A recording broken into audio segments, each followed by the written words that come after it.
Hello बच्चों, आपका स्वागत है मेरे YouTube चैनल कंपोज सर पर। बच्चों हम पेपर कर रहे थे 2021।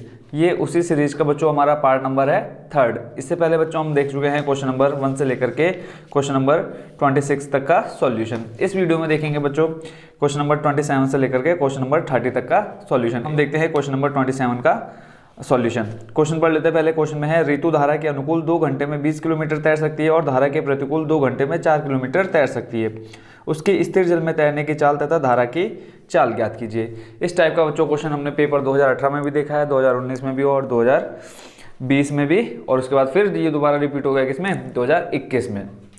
इससे पहले मोटर बोट था, अब आ गया ऋतु धारा के अनुकूल। ऋतु के बारे में अब कहा है तो इसमें 2 चीजें पूछी है कि स्थिर जल में तैरने की चाल तथा धारा की चाल ज्ञात करनी है। क्वेश्चन नंबर हम कर रहे हैं 27। जो 2 चीजें पूछी है, सबसे पहले हम उसको मान लेते हैं ऋतु की स्थिर जल में तैरने की चाल। माना ऋतु की स्थिर जल में तैरने की चाल हमेशा बच्चों किसमें होती है, किलोमीटर प्रति घंटा। ये होगी किसमें, स्थिर जल में तैरने की चाल। और फिर जो दूसरी चीज़ हमसे पूछी है धारा की चाल, वो भी मान लेते हैं। धारा की चाल बराबर y किलोमीटर प्रति घंटा। अब बच्चों एक फॉर्मूला हमको याद होना चाहिए, कौन सा, चाल बराबर दूरी बट्टे समय। अब क्वेश्चन में हमको समय दे रखा है तो हम क्या करेंगे, इस समय को ले जाएंगे चाल की जगह पे, चाल आ जाएगा कहाँ, समय की जगह पर। तो हम लिख सकते हैं समय बराबर दूरी बट्टे चाल। ठीक होगा। अब स्टार्टिंग का जो है पार्ट इतना ही हमें पता होना चाहिए। इसके बाद तो जैसे जैसे क्वेश्चन में कहा है हम वैसे वैसे इसका सॉल्यूशन करते जाएंगे। तो कहा है धारा के अनुकूल। अब इसमें 2 चालें हैं, एक तो अनुकूल और एक प्रतिकूल। तो ये अनुकूल और प्रतिकूल क्या होता है वो समझ लेते हैं। अनुकूल देखो क्या हो जाएगा कि अगर पानी, हमारी जो धारा की चाल है या जो पानी बह रहा है वो इस दिशा में बह रहा है, ठीक है, और जो ऋतु तैर रही है, स्थिर जल में चल रही है, उसकी दिशा भी कहाँ है, इस साइड है। तो बताओ बच्चों, इस दिशा में अगर पानी बह रहा है और इधर ही ऋतु तैर रही है तो इसकी स्पीड क्या होगी, इंक्रीज होगी कि डिक्रीज होगी, बढ़ेगी या कम होगी। नॉर्मल सी बात है, अगर मान लो पानी इधर बह रहा है तो अगर हम भी इधर तैर रहे हो तो स्पीड बढ़ेगी, यानी क्या होगा, प्लस। और अगर पानी बह रहा है इस साइड और हम जा रहे हैं इस साइड तो क्या होगा, हमारी जो स्पीड होगी, चाल होगी, वो क्या हो जाएगी, अपने आप माइनस हो जाएगी। ठीक है, तो यही चीज़ हमको यहाँ करनी है। अनुकूल चाल देखो, प्रतिकूल चाल किसे कहते हैं, धारा के विपरीत अगर हम तैर रहे हैं तब क्या हो जाएगी, प्रतिकूल, और धारा के ही साथ बह रहे हैं तो क्या हो जाएगा, अनुकूल। तो यहाँ से हम मान लेते हैं अनुकूल चाल।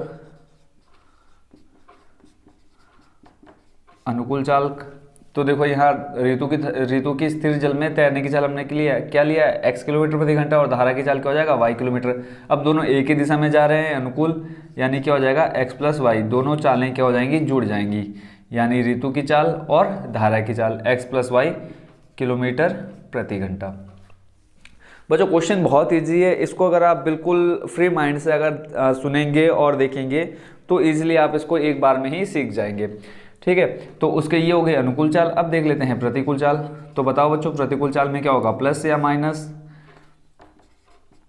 अभी हमने देखा था क्या हो जाएगा यहाँ पे, minus x minus Y kilometre प्रति घंटा। अब हमको क्या मिल गई, दोनों चालें मिल गई, यानी अनुकूल चाल भी मिल गई और प्रतिकूल चाल भी मिल गई। अब आगे बच्चों क्वेश्चन में हमको क्या कहा है कि 2 घंटे में 20 किलोमीटर तैर सकती है कौन, ऋतु, और धारा के अनुकूल। तो हम लिख लेते हैं ऋतु द्वारा कितने किलोमीटर, 20 किलोमीटर, ऋतु द्वारा 20 किलोमीटर दूरी तय करने में लगा समय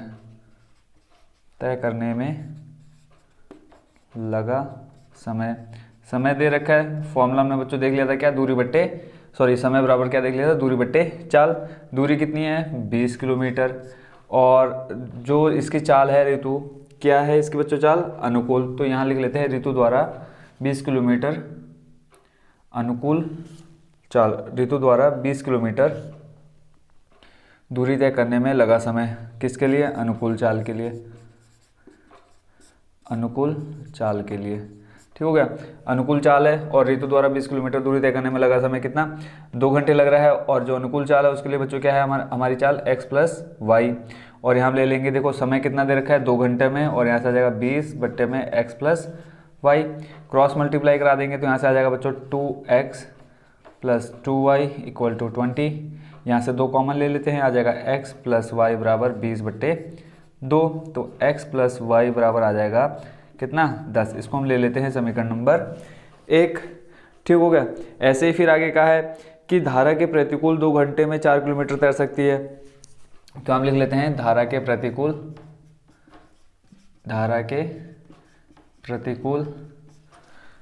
कितने,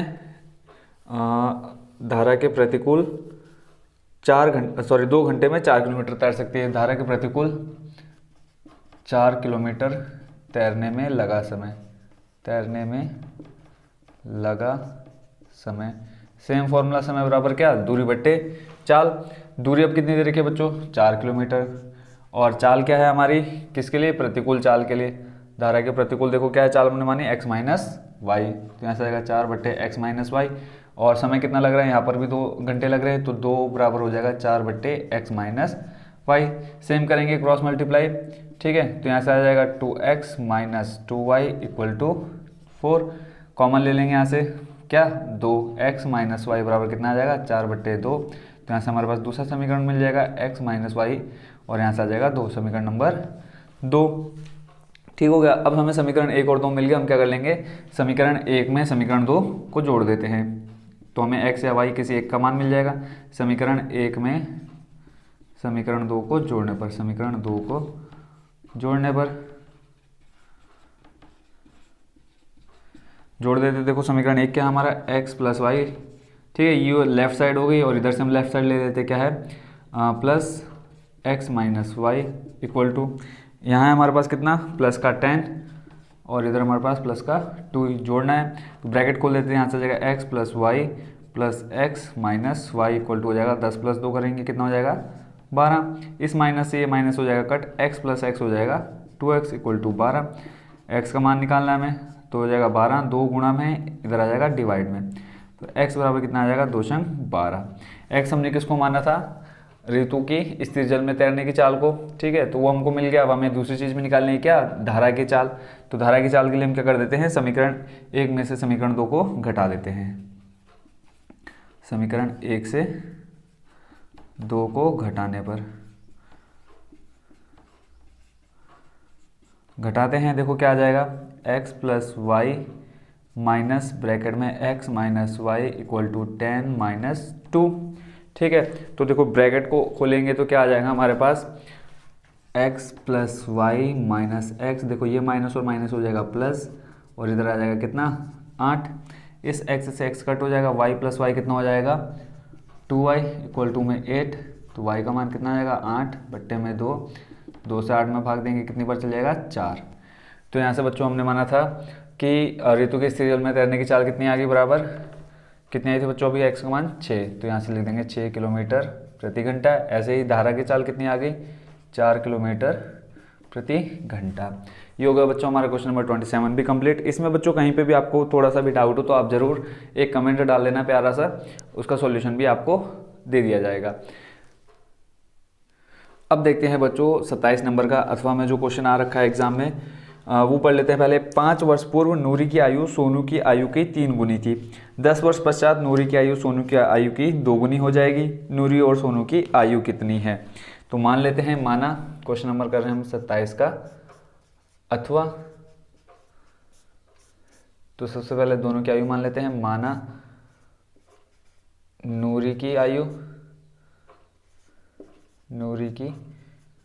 आयु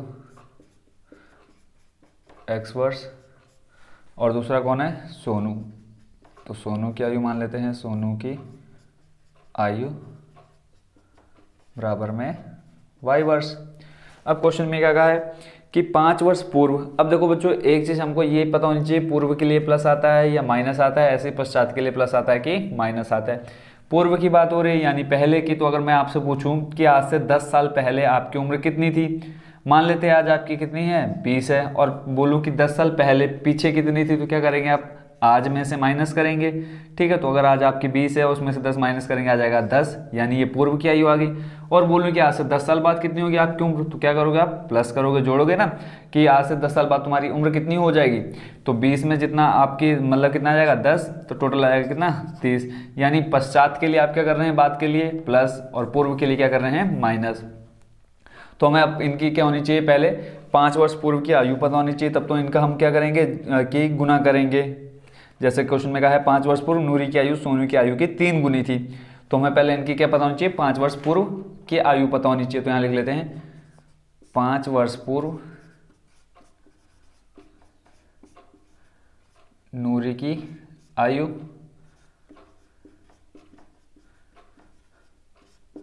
अगर यहाँ लिख लेते हैं वर्तमान आयु, माना नूरी की वर्तमान आयु, ठीक है। ऐसे ही सोनू की भी यहाँ क्या आ जाएगी, वर्तमान आयु, ठीक हो गया। अगर आज उनकी x है और 5 साल पहले कितनी हो जाएगी, आज में से 5 साल माइनस कर देंगे तो क्या हो जाएगा, x माइनस 5 वर्ष। ऐसे ही 5 वर्ष पूर्व कौन, दूसरा सोनू, तो सोनू की आयु कितनी हो जाएगी, y माइनस 5 वर्ष। सोनू की भी वर्तमान कितनी है, y है, और आज में से हम 5 माइनस करेंगे तभी तो 5 साल पहले की उम्र पता चलेगी, ठीक है। अब क्वेश्चन में जैसे कहा हम वैसे इनको कर लेते हैं कि 5 वर्ष पूर्व नूरी की आयु, देखो नूरी की आयु अब यहाँ लिख लेते हैं प्रश्नानुसार। 5 वर्ष पूर्व नूरी की आयु कितनी है, x माइनस 5 बराबर सोनू की आयु कितनी है, y माइनस 5।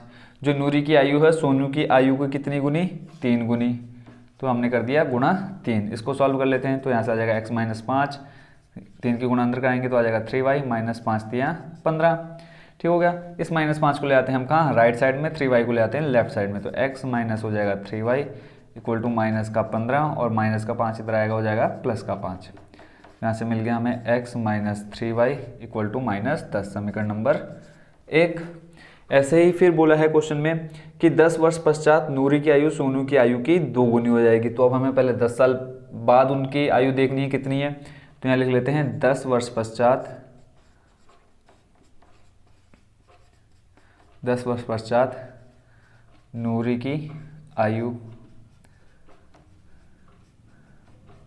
हो जाएगी कितनी, x प्लस 10 वर्ष।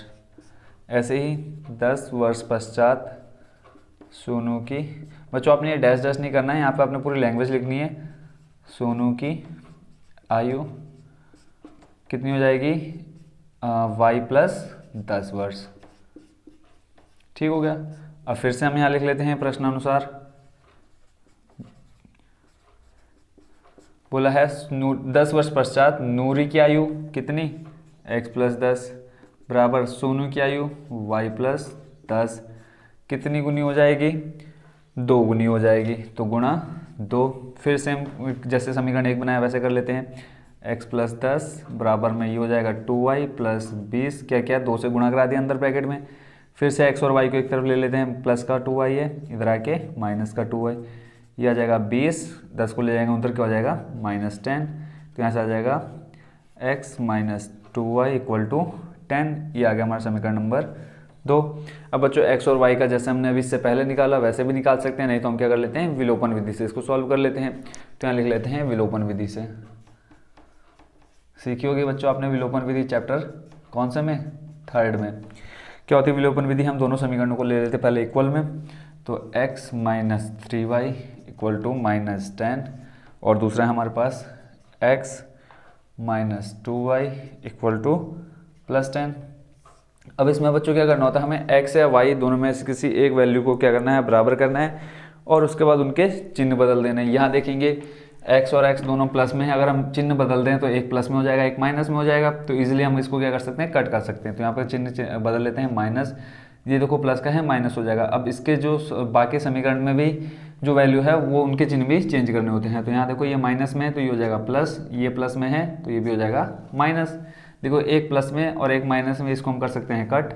अब देखो माइनस का 3y, यहाँ पे प्लस का 2y, सॉल्व करेंगे कितना आ जाएगा, माइनस का y इक्वल टू में कितना, माइनस 20। इस माइनस से माइनस हो जाएगा कट, तो y बराबर कितना आ गया, 20। y का मान निकल गया। अब हम क्या कर देते हैं, यही मान हम किस में रख देते हैं, समीकरण 1 या 2 किसी में भी रख दो, x का मान निकल जाएगा। लिख देते हैं y का मान समीकरण 1 में। बच्चों किसी में भी रख के आप निकाल सकते हो इजीली। y का मान समीकरण 1 में रखते हैं। समीकरण 1 हमारा क्या था, ऊपर हमने लिखा है x minus 3y equal to -10। y का मान निकाला है तो x को हम ऐसे रहने देते हैं -3 गुणा y का मान कितना 20 बराबर में -10। तो यहाँ से आ जाएगा, देखो 3 गुणा 20 में करेंगे, आ जाएगा -60 बराबर -10। तो x बराबर -60 को ले जाते हैं राइट साइड, तो -10 + 60, तो यहाँ से आ जाएगा कितना बच्चों 50। x बराबर आ गया 50 वर्ष और y बराबर कितना आ गया 20 वर्ष। तो यहाँ लिख देते हैं नूरी की आयु, नूरी की, ये चीज़ हमसे पूछी थी कि नूरी की वर्तमान आयु 50 वर्ष और सोनू की वर्तमान आयु कितनी हो गई, सोनू की वर्तमान आयु कितनी निकाली है बच्चों अभी हमने 20 वर्ष। ठीक हो गया। तो ये हो गया बच्चों हमारा क्वेश्चन नंबर 27 का भी कंप्लीट सॉल्यूशन। अब देखते हैं बच्चों क्वेश्चन नंबर 28। इसमें बच्चों टोटल 2 क्वेश्चन है। तो इसमें जो दोनों क्वेश्चन हैं बच्चों मोस्ट इंपॉर्टेंट हैं दोनों के दोनों, और लगातार आपके एग्जाम में आ चुके हैं। तो क्वेश्चन पढ़ लेते हैं पहले। 2 सकेंद्रीय वृत्तों की त्रिज्याएं 5 सेंटीमीटर व 3 सेंटीमीटर है। बड़े वृत्त की उस जीवा की लंबाई ज्ञात कीजिए जो छोटे वृत्त को स्पर्श करती है। तो पहले बच्चों इसका हम डायग्राम देख लेते हैं कैसा बनेगा। कहा है कि 2 सकेंद्रीय, सकेंद्रीय मतलब जिसके केंद्र क्या हो, एक ही हो, वृत्तों की त्रिज्याएं। पहले इसमें हम चित्र बना लेते हैं। पहले दे रखा है 5 सेंटीमीटर, तो मान लिया ये हमारा क्या है 5 सेंटीमीटर है। आप बच्चों प्रकार की सहायता से बना लेना, ठीक है, कितना 5 सेंटीमीटर का, और इसकी त्रिज्या कितनी है ओ है। और फिर कहा है कि सकेंद्रीय है और एक वृत्त और है 3 सेंटीमीटर का। तो ये अगर 5 सेंटीमीटर का है, इसी के अंदर आप एक और वृत्त बना लेना, कितने सेंटीमीटर का 3 सेंटीमीटर का। ये मान लेते हैं हम कितना 3 सेंटीमीटर का है। 2 सकेंद्रीय वृत्त बना दिया कि प्रकार रखा, पहले 5 सेंटीमीटर की एक त्रिभुज की रचना की, त्रिभुज बोल रहा हूँ, वृत्त की रचना की। ऐसे ही फिर प्रकार रखा 3 सेंटीमीटर वृत्त की एक रचना कर दी, 2 सकेंद्रीय वृत्त बन गए। उसके बाद क्वेश्चन में कहा है कि बड़े वृत्त की उस जीवा की लंबाई ज्ञात कीजिए जो छोटे वृत्त को स्पर्श करते हुए जा रही है। अब यहाँ से हमें एक जीवा खींचनी है। जीवा क्या होती है बच्चों, वृत्त के किसी एक हिस्से से दूसरे, सिर्फ किसको, सेंटर को छोड़कर। अगर सेंटर से अगर हम एक लाइन सीधी खींचेंगे स्ट्रेट, वो क्या बच्चों बन जाएगी व्यास बन जाएगा। और व्यास को छोड़ करके अगर हम कहीं पे भी एक स्ट्रेट लाइन खींचते हैं वृत्त के अंदर, तो वो हमारी क्या कहलाती है, जीवा कहलाती है। तो कहा है कि हमें इस जीवा की लंबाई ज्ञात करनी है जो छोटे वृत्त को स्पर्श करते हुए जा रही है, स्पर्श यानी टच करते हुए जा रही है। तो मान लेते हैं ये क्या है ए बी है। ठीक हो गया। अब हमको पता है यहाँ से लेकर के ये यहाँ तक इसकी दूरी कितनी हो जाएगी, कोई बताएगा, बताओ यहाँ से लेकर के यहाँ तक की दूरी कितनी हो जाएगी, कितनी 5 सेंटीमीटर। क्यों, क्योंकि ये क्या है बड़े वृत्त की त्रिज्या है। ठीक है। और उसके बाद फिर यहाँ से लेकर के आप यहाँ तक की वैल्यू बता सकते हैं, ये कितना है 3 सेंटीमीटर। ये क्या है छोटे वृत्त की त्रिज्या है। अब हमको बताना है क्या है कि ए बी की लंबाई बतानी है। अब आपको यहाँ से दिख रहा होगा, हम इसको मान लेते हैं P। अब यहाँ से आपको देखने में पता चल रहा होगा कि OP लंब है किस पर, AB पर। अब जो भी लंब होता है वो दिए हुए रेखाखंड को क्या करता है, बराबर 2 भागों में बांटता है, यानी आधा हिस्सा इधर है और आधा हिस्सा इधर है। ठीक है। तो यहाँ से हमारा क्या हो जाएगा, देखो, और देखने से पता चल रहा है कि ये क्या बन रहा है, ये समकोण त्रिभुज बन रहा है। अब समकोण त्रिभुज बन रहा है तो हम क्या लगा सकते हैं, पाइथागोरस प्रमेय। क्यों, पाइथागोरस प्रमेय से हम क्या कर लेंगे, देखो 2 भुजाएं दे रखी है, तीसरी भुजा निकाल लेंगे, कौन सी AP। AP मिल जाएगी तो AP में हम 2 से गुणा कर देंगे तो हमको क्या मिल जाएगा, पूरा AB की लंबाई पता चल जाएगी। तो जैसे जैसे अभी हमने चित्र में समझा वैसे हम इसका क्या देखेंगे, सॉल्यूशन देखते हैं। तो सबसे पहले लिख लेते हैं, क्वेश्चन नंबर कर रहे हैं हम 28 का सॉल्यूशन। माना O केंद्र वाले 2 वृत्त हैं, 2 वृत्त हैं जिनकी त्रिज्याएं क्रमशः क्या है बच्चों 5 सेंटीमीटर व 3 सेंटीमीटर है। ठीक है। फिर एक जीवा की रचना की, एक जीवा की रचना की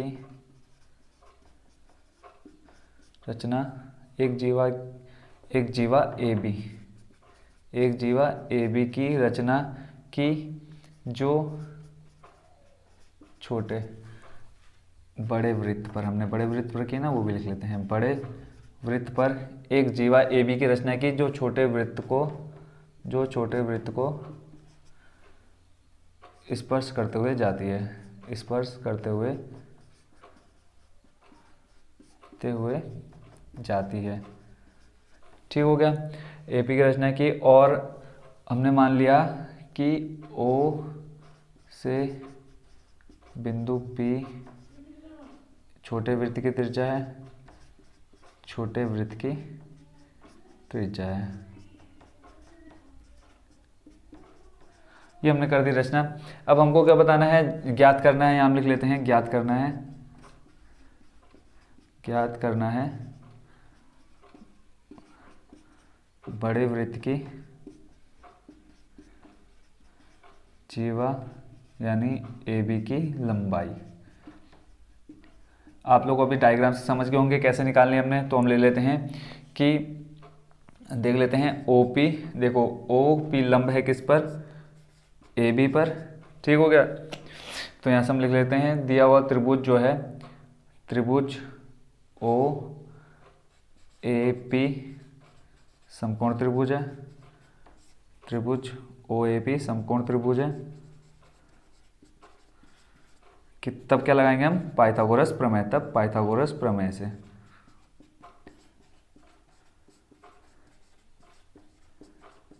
बहुत ही इजी सॉल्यूशन है बच्चों इसका, और 6 नंबर में ये क्वेश्चन आ चुका है आपका कई बार।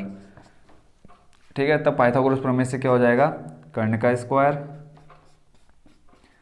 बराबर हो जाएगा लंब का स्क्वायर प्लस आधार का स्क्वायर। ठीक हो गया।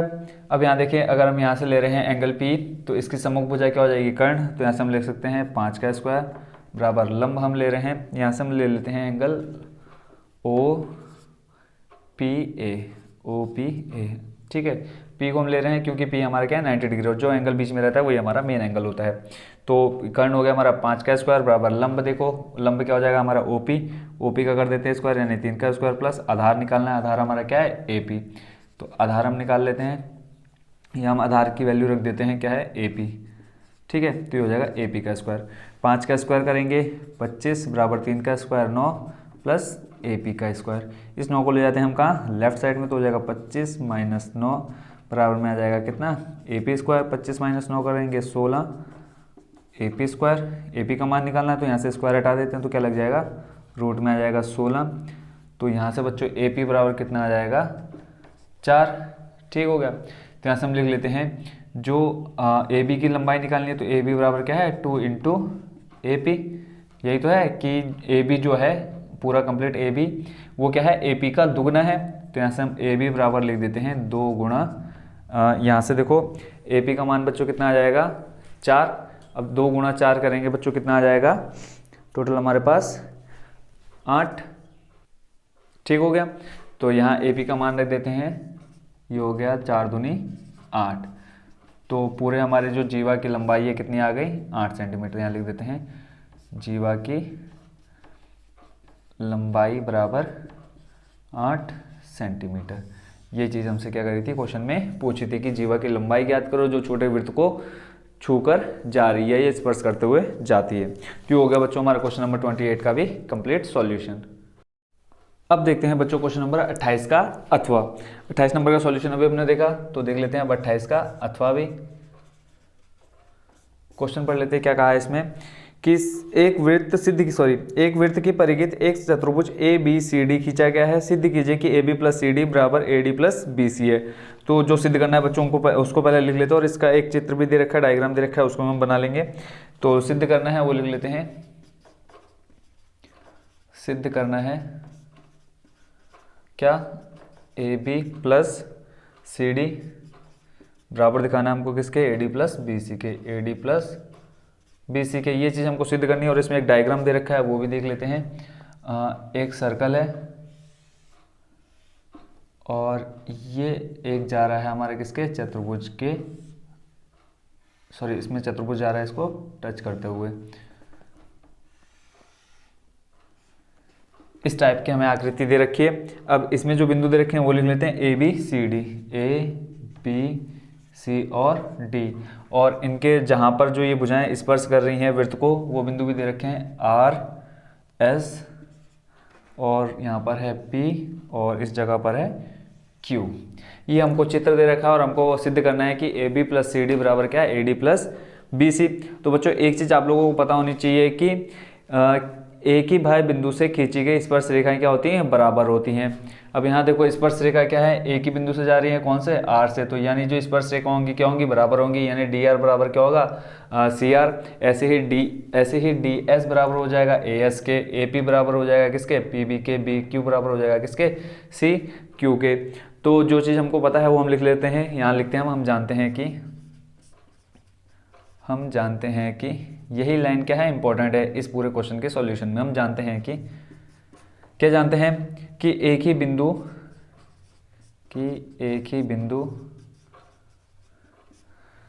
हम जानते हैं कि एक ही बाह्य बिंदु, ठीक है, एक ही बाह्य बिंदु से खींची गई स्पर्श रेखा समान होती है। ठीक होगा। अब ये चीज़ हमने लिख ली कि एक ही बाह्य बिंदु से खींची गई स्पर्श रेखा समान होती है। तो हम देखो डी आर बराबर डी एस लिख सकते हैं या नहीं, देखो डी आर बराबर डी एस लिख सकते हैं। देखो डी से बिंदु आर एक स्पर्श रेखा है और डी से एस पर एक क्या है, स्पर्श रेखा है। तो हम यहाँ से लिख लेते हैं डी आर बराबर डी एस। यहाँ हम दिखा देते हैं क्या, बिंदु से वृत्त पर खींची गई स्पर्श रेखा है, ये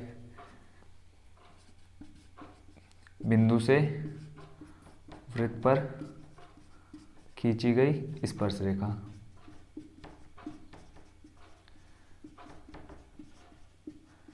ठीक हो गया। ऐसे देखो जैसे लिखा हमने डी आर बराबर डी एस, वैसे हम लिख सकते हैं सी आर बराबर सी क्यू। देखो सी आर बराबर सी क्यू लिख सकते हैं, सी आर बराबर सी क्यू। यहाँ पर भी आप सेम चीज़ यहाँ पे लिख देना, ठीक है। फिर उसके बाद हम लिख सकते हैं बी पी बराबर बी क्यू। देखो बी पी बराबर बी क्यू, ठीक हो गया। तो यहाँ से लिख लेते हैं बी पी बराबर बी क्यू, ये भी सेम आ जाएगा, वृत्त पर खींची गई स्पर्श रेखा। ठीक हो गया, बी पी बराबर बी क्यू हो गया। फिर हम लिख सकते हैं ए पी बराबर ए एस, ए पी बराबर ए एस।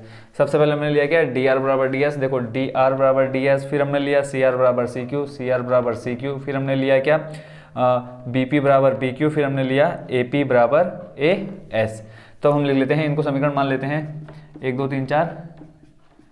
मान लिया समीकरण नंबर 1, समीकरण नंबर 2, 3 और समीकरण नंबर 4।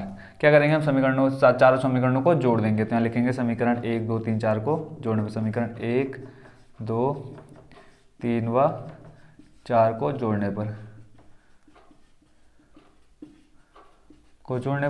अब चारों समीकरणों को जोड़ेंगे तो क्या जाएगा, देखो बच्चों राइट वाले को राइट साइड लिखेंगे, लेफ्ट वाले को लेफ्ट साइड। तो यहाँ से लिख लेते हैं D R plus C R plus B P plus A P बराबर आ जाएगा D S plus C Q plus B Q plus A S. ठीक हो गया। डी आर, देखो D R plus C R plus B P plus A P, और हमारा right side में क्या आ गया, अब D S plus C Q plus B Q plus A S. अब यहाँ से हम डायग्राम देख लेते हैं कि हम पहले डी वाला बिंदु देख लेते हैं। तो डी आर, देखो डी एस, डी आर बराबर हमने डी आर बराबर देखो सी आर है क्या हमारे पास, डी आर बराबर सी आर। तो इस D R plus C R को हम क्या लिख सकते हैं, डी सी लिख सकते हैं या नहीं लिख सकते इन दोनों को। तो यहाँ से हम लिख देते हैं डी सी या सी डी, एक ही बात है।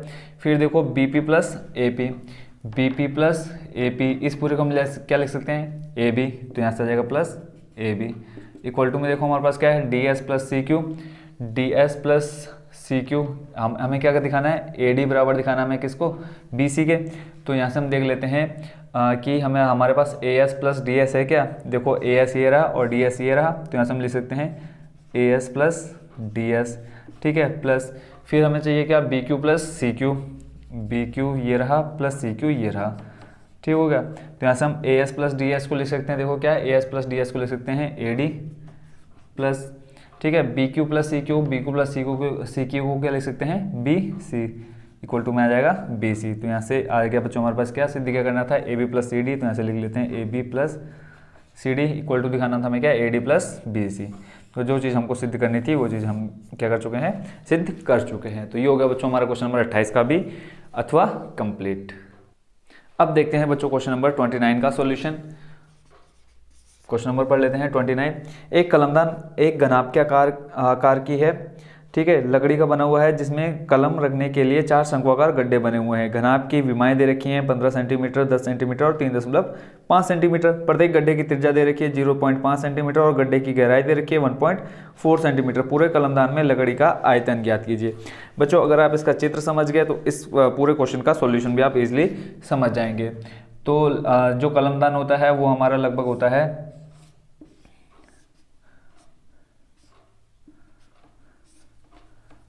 यहाँ से हम मिला देते हैं इसको, इस टाइप का। और यहाँ पे क्या है, अब देखो जो कलम के हम इसी को देख लें तो इसके सामने हमारा क्या बन रहा है, एक शंकु टाइप बन रहा है। तो कितने दे रखे हैं, 4 गड्ढे दे रखे हैं, ठीक है। क्वेश्चन में कहा है कि 4 शंक्वाकार गड्ढे बने हैं।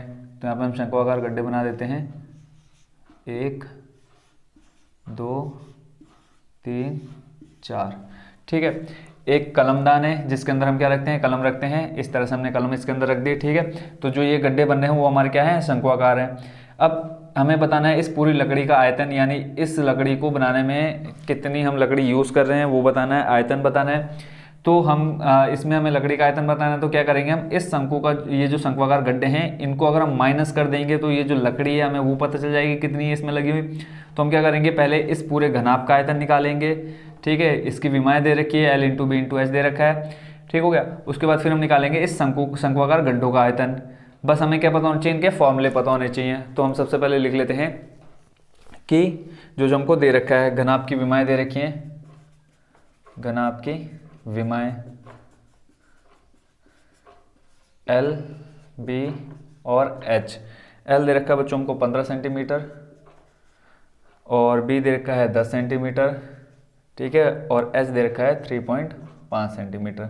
लंबाई, चौड़ाई और ऊंचाई कितने है हमारे पास, H 3.5 सेंटीमीटर। और क्या दे रखा है, जो शंक्वाकार गड्ढे हैं उसकी त्रिज्या दे रखी है, शंक्वाकार गड्ढे की त्रिज्या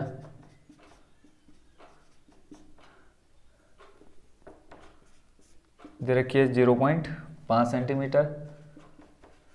और क्या दे रखा है बच्चों, इसकी गहराई दे रखी है, यानी इनकी हाइट दे रखी है, गहराई ऐसे दे रखा है कितना, 1.4 सेंटीमीटर, 1.4 सेंटीमीटर। अब क्या करेंगे, पहले घनाभ का आयतन निकालेंगे, फिर शंक्वाकार गड्ढों का आयतन निकालेंगे।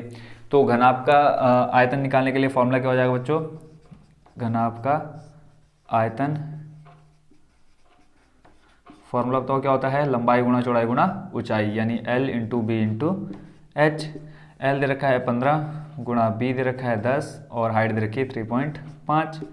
15 गुणा 10 कर लेते हैं, कितना आ जाएगा 150, ठीक है, इंटू 3.5 करेंगे, कितना आ जाएगा, 0 को हम लिख लेते हैं एक साइड में। अब देखो यहाँ पे 15 है, 15 के गुणा करा देते हम 35 में।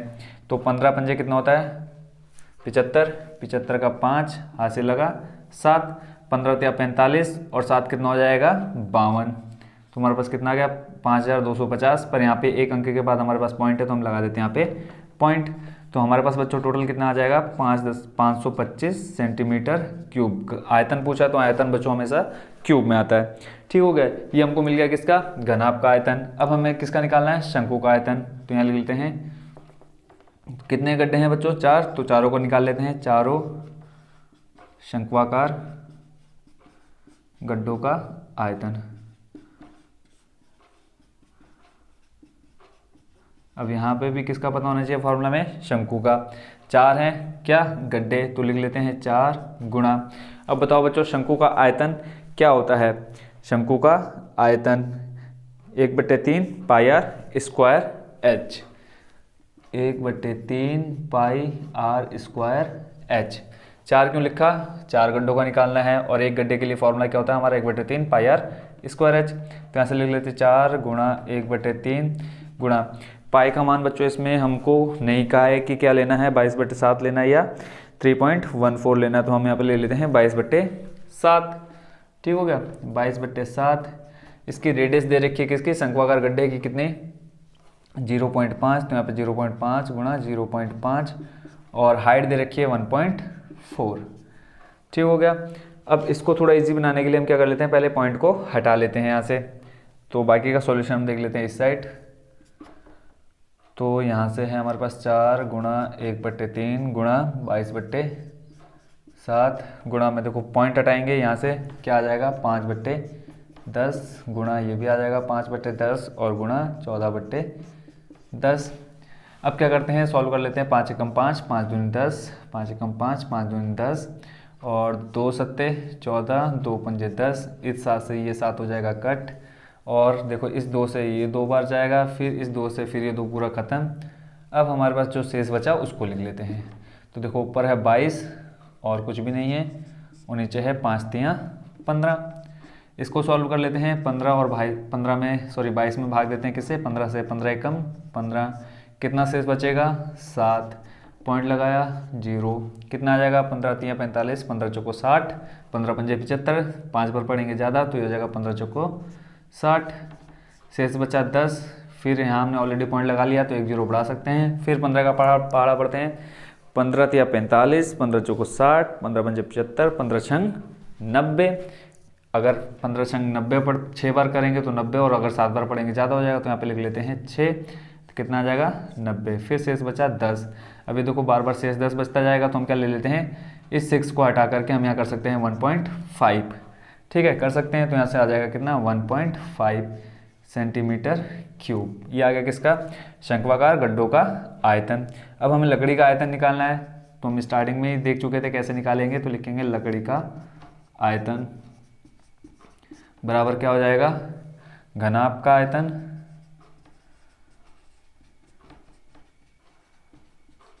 माइनस शंक्वाकार गड्ढों का आयतन।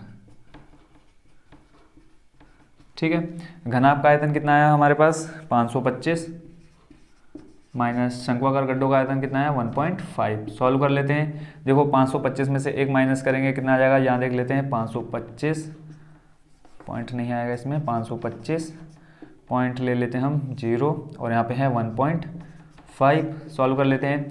देखो 5 0 में से 5 जाएगा नहीं, तो एक यहाँ से ऐसे ले लेंगे, कितना हो जाएगा 10, 10 में से 5 घटाएंगे कितना बचेगा 5, पॉइंट लगाया। यहाँ पे हो गया 4, 4 में से 1 माइनस करेंगे 3, और यहाँ पे आ जाएगा 2, और यहाँ पे 5, तो कितना आ गया बच्चों 523.5 सेंटीमीटर क्यूब।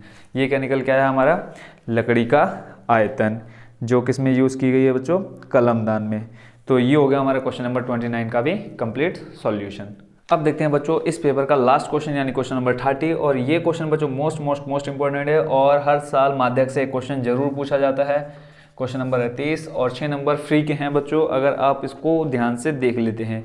तो इसमें हमें दे रखा है कि नीचे दिए हुए बंटन एक कक्षा के 30 विद्यार्थियों का भार दर्शा रहा है, विद्यार्थियों का माध्यक भार ज्ञात कीजिए। और 2 टेबल दे रखी है, दोनों टेबल को बना लेते हैं। एक में दिया है भार किलोग्राम में, भार दे रखा है केजी में। ठीक है, इसको हम बोलते हैं वर्ग अंतराल। ठीक है, और एक टेबल और दे रखी है, उसमें दे रखी है विद्यार्थियों की संख्या, जिसको हम बोलते हैं बारंबारता।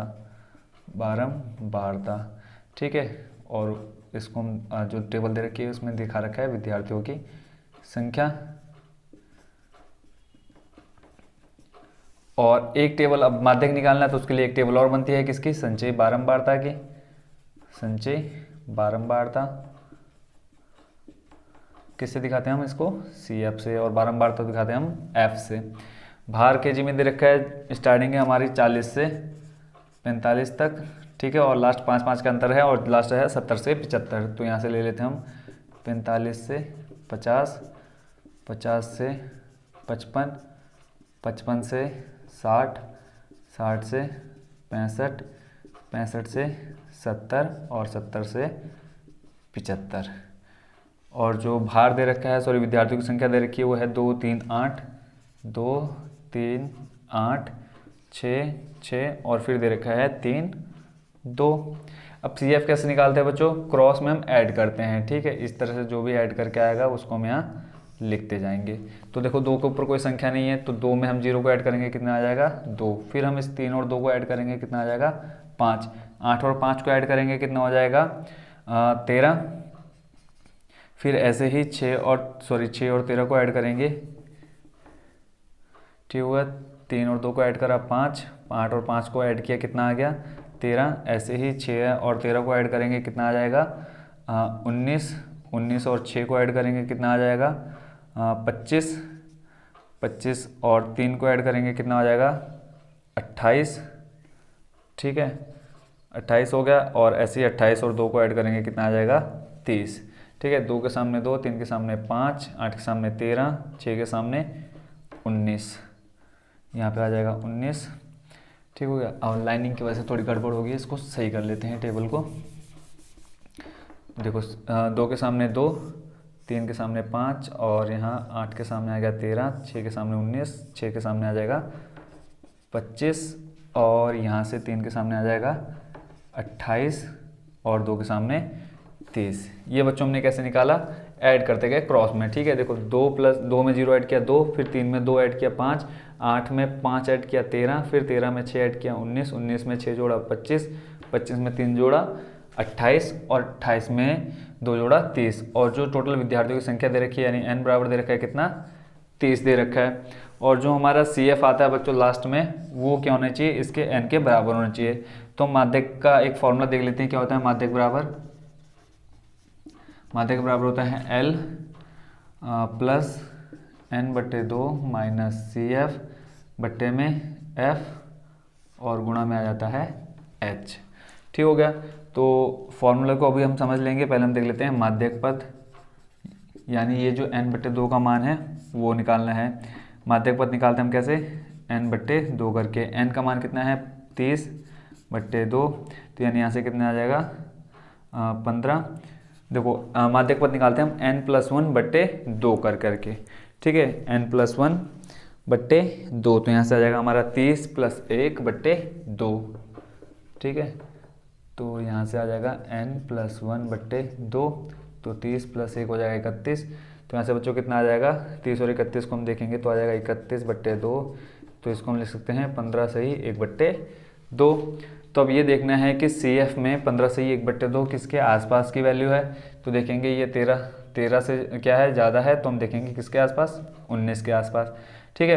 तो जो यहाँ हम F लेंगे तो वो हम क्या लेंगे, जो हमारा ये संचय बारंबारता में आया जिसके नियरेस्ट आई है, जो माध्यक पद की वैल्यू है उसके सामने वाली हमारा क्या हो जाएगा, ये F का मान हो जाएगा, ठीक है। फिर F के सामने जो CF है उसके ऊपर वाला हमारा क्या हो जाएगा, जो फॉर्मूले में CF है वो हमारी किसकी हो जाएगी, CF की वैल्यू हो जाएगी, यानी F हमारा 6 और ऐसे इसके क्रॉस में जो है 13 वो क्या हो जाएगा CF। 2-3 चीज़ें मिल गई, देखो n/2 का मान मिल गया, ठीक है, n का मान 30/2 यानी 15, CF का मान मिल गया कितना 13, F का मान मिल गया। अब H क्या होता है, H होता है बच्चों इन दोनों यानी जो वर्ग अंतराल इनके बीच का अंतर। तो यहाँ से हम लिख लेते हैं H बराबर कितना 5, और L जो दे रखा है वो होता है जो हमारा ये माध्यक पद आ रहा है, ठीक है, इसके सामने वाला संख्या होती है, सामने वाली संख्या होती है। तो यहाँ से हम लिख लेते हैं जो मान हमारे पास है, L का मान कितना है 55, ठीक है। उसके बाद है हमारा n/2 का मान कितना है 30/2 करेंगे आ जाएगा कितना 15। ऐसे ही CF कितना है 13, F आ गया कितना 6 और H आ गया कितना 5, ठीक हो गया। अब ये सारी वैल्यू रख देंगे हम किस में, फॉर्मूले में। तो अब देखते हैं अब इसका सॉल्यूशन।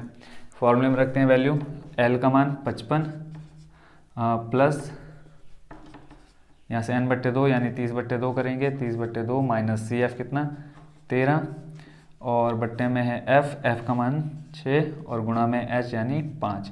30/2 करेंगे आ जाएगा कितना 15, 15 माइनस 13 करेंगे 2 बट्टे में 6 गुणा में 5। तो यहाँ से सॉल्व कर लेते आ जाएगा कितना 1/3, तो 55 प्लस 1/3 गुणा 5, तो 55 प्लस हो जाएगा 5/3, सॉल्व कर लेंगे 3 एकम 3, यहाँ लिख लेते हैं 55 प्लस 3 एकम 3, 2 बचा, 3 छंग 18, ठीक है। तो इसको यहीं छोड़ देते हैं आगे, तो यहाँ से आ जाएगा इन दोनों को ऐड करके 56.6, ठीक है। तो जो माध्यक निकल के आया कितना आ गया 56.6।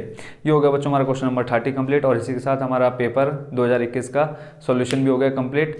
मिलते हैं बच्चों नेक्स्ट वीडियो में नए पेपर के साथ। Thank you so much for watching.